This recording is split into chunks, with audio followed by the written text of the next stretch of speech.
El Señor esté con ustedes. Lectura del Santo Evangelio según San Mateo. En aquel tiempo subió Jesús a la barca y sus discípulos lo siguieron. De pronto se levantó un temporal tan fuerte que la barca desaparecía entre las olas. Él dormía. Se acercaron los discípulos y lo despertaron gritándole: «Señor, sálvanos, que nos hundimos». Él les dijo: «Cobardes, qué poca fe». Se puso en pie, increpó a los vientos y al lago, y vino una gran calma. Ellos se preguntaban admirados: ¿quién es este? Hasta el viento y el agua le obedecen. Palabra del Señor. Per evangelica dicta, leantur nostra delicta.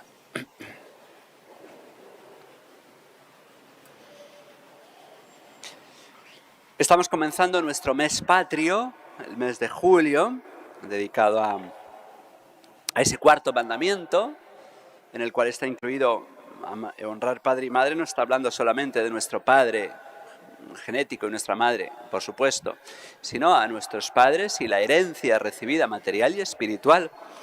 El patriotismo, que no el patrioterismo, que es un vicio de la virtud del patriotismo. El patrioterismo, el pensar que mi patria es mejor que ninguna, o el pensar que mi patria es la selección de fútbol,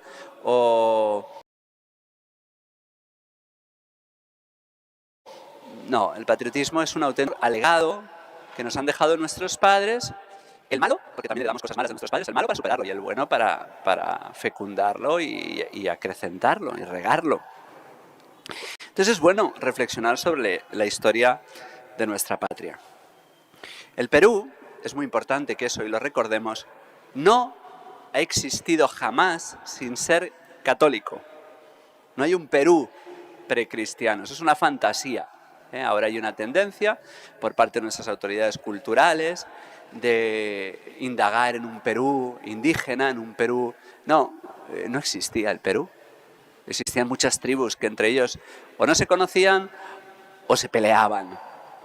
Ahora hay muchos autores que se creen muy geniales diciendo: ¿qué es eso del descubrimiento de América? América no se descubrió, los que estaban aquí ya la habían descubierto. Mentira.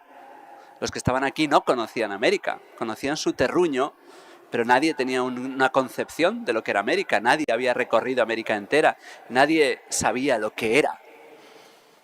Entonces, claro que América fue descubierta en el año 1492, por supuesto, y allí recibió la más grande de sus herencias. Por supuesto que había cosas buenas en este continente, donde había personas que merecen todo nuestro respeto y cariño, como lo recibieron de Isabel la Católica,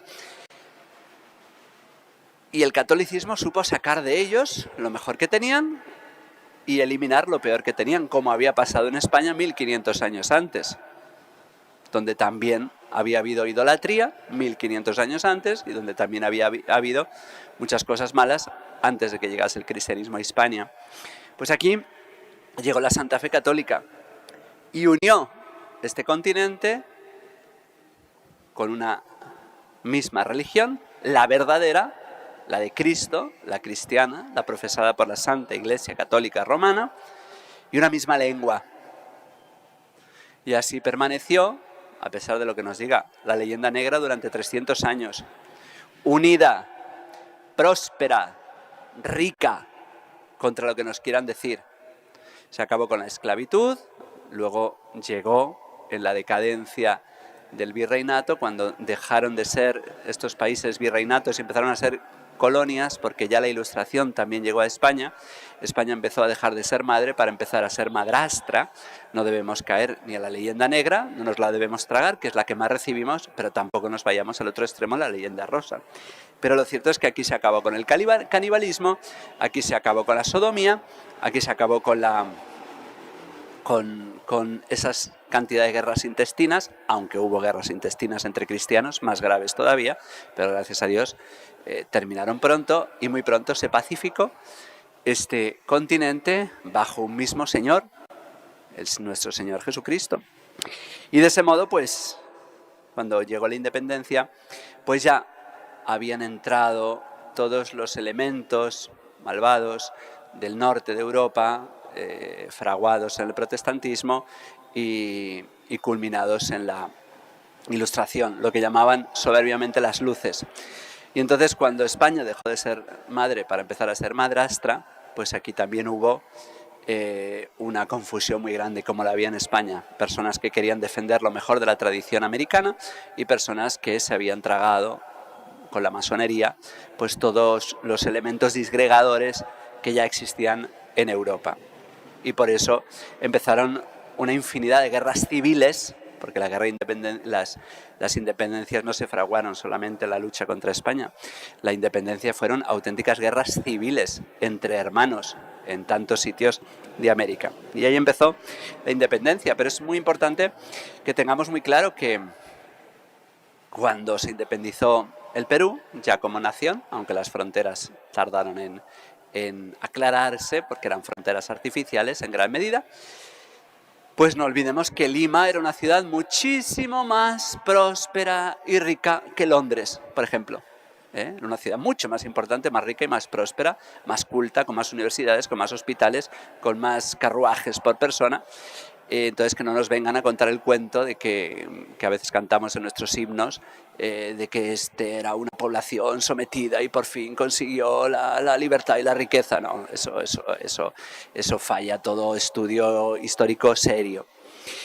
Y bueno, pues nosotros damos muchas gracias a Dios por toda nuestra historia, las cosas buenas y ya digo, y las malas, que ha habido muchas en todos los periodos. La época precolombina, donde había cosas buenas y había cosas malas, la época del virreinato y luego lo que ha venido después de la independencia. Pues nosotros hemos de estudiar historia, no tragarnos todo lo que nos cuentan, para alimentar todas las cosas buenas que hayamos recibido. Yo hoy no tenía pensado hablar de esto, pero esta mañana al abrir el misal, porque alguno puede pensar, ¿y esto tiene algo que ver con la palabra de Dios?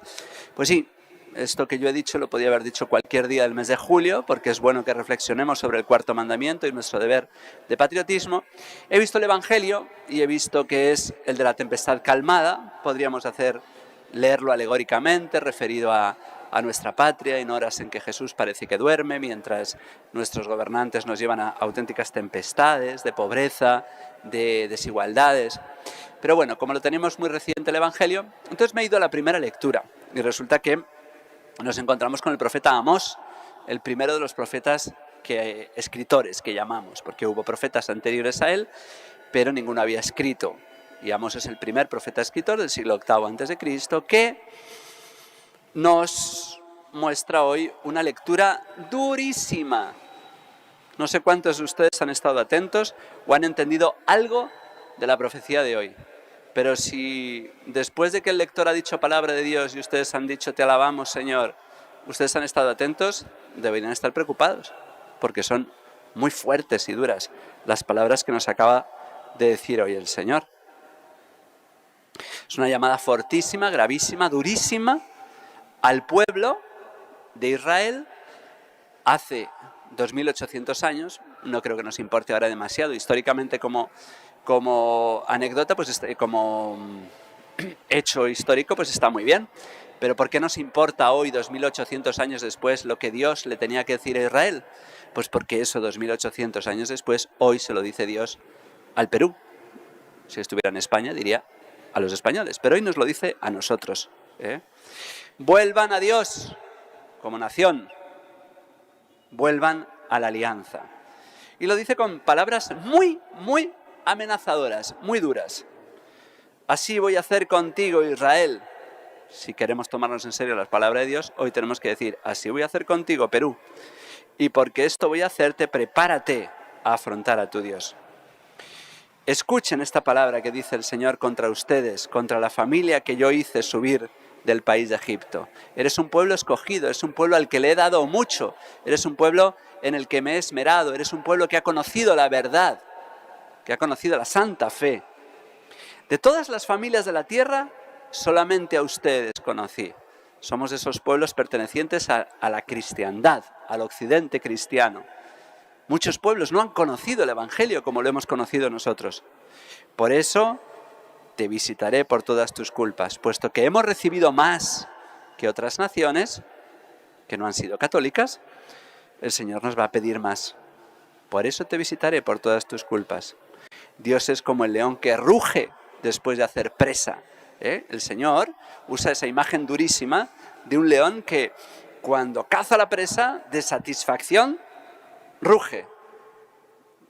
Si leemos solo esto parece que Dios se goza haciéndonos sufrir y que ha dejado de amarnos.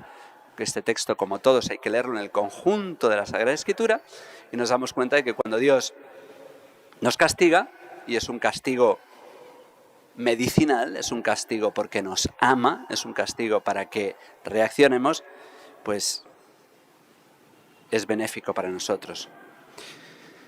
A Israel y hoy a nosotros nos dice que nos ha puesto una trampa de la que no podrá escapar su pajarillo. Israel es una nación que se ha ensoberbecido, que se ha creído grande y que puede caminar sin Dios y que puede legislar sin Dios. El Perú ha aprobado sus jueces la eutanasia. En el Perú el aborto no es legal, pero de hecho es libre. Perú está aprobando protocolos de ideología de género, está renunciando a sus raíces cristianas y no va a escapar como un pajarillo, no escapa de la trampa.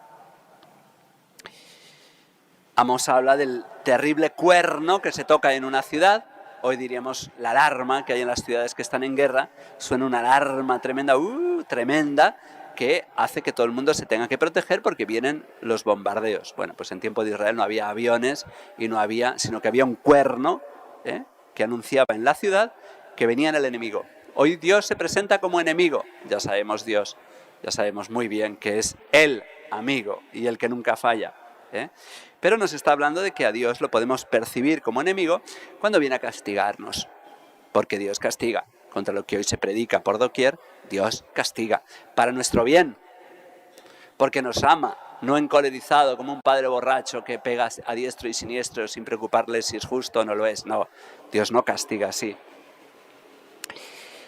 Y habla de nosotros como habla de Sodoma y Gomorra.